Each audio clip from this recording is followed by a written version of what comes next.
Chauffeur Moto. Magandang araw mga boss. Ito na naman, may panibago na naman tayong video. At para sa araw na to ay isang oversize na upuan na naman ang ating gagawin. So ito mga boss, panoorin nyo na lang hanggang sa matapos ng video. Simple na muna natin baklasin ang kanyang upuan.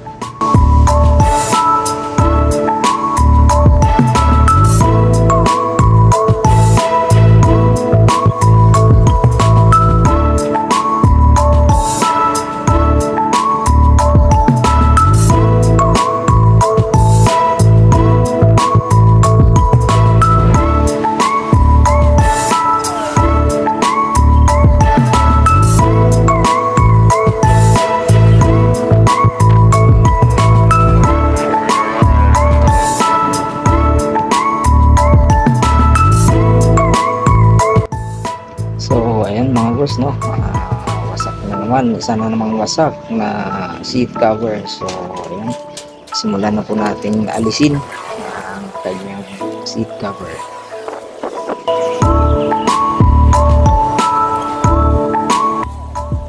Dito mga boss ay tuluyan na nga natin naalis, no, at titignan natin kung may damage ba yung kanyang foam, pero mukhang wala naman. So ayan, diretso na tayo kaagad sa panibagong seat cover niya. So ang napili pala rito ng customer na cover is sa Domino. So ayun, isang mabilisan lang to mga boss kasi wala namang damage masyado, kaya kakabit na natin to.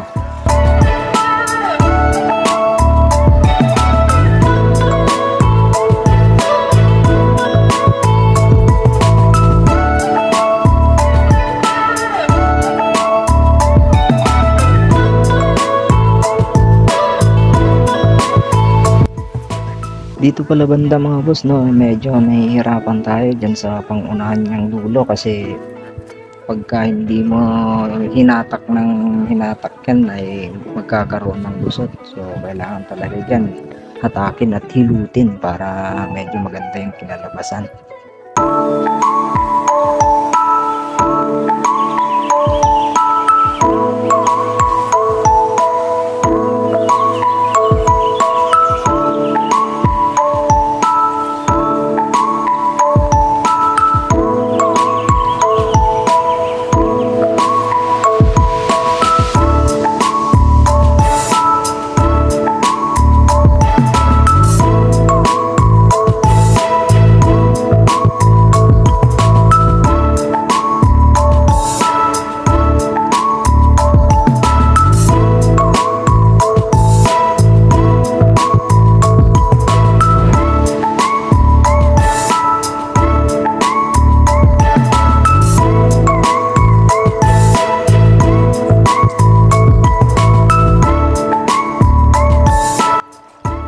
Ayun mga boss, dito banda malapit na tayo matapos. So ilalagay ulit tayo dito ng siding nya sa gilid, no, para maganda tignan yung ilalim nya, malinis tsaka hindi kalat tignan. So ayun, antayin nya na lang mga boss hanggang sa matapos.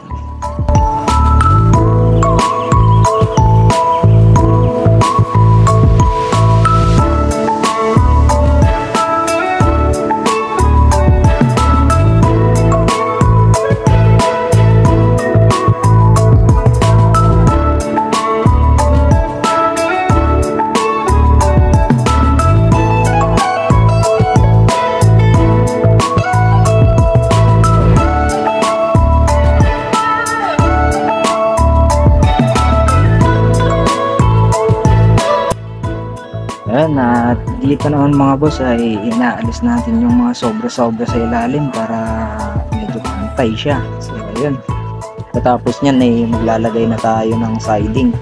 Napili natin i-siding dito kasi kulay itim yung cover niya. Lalagay natin dito pula para magmamatch up yung kulay, para lumitaw yung kulay tsaka maganda tingnan.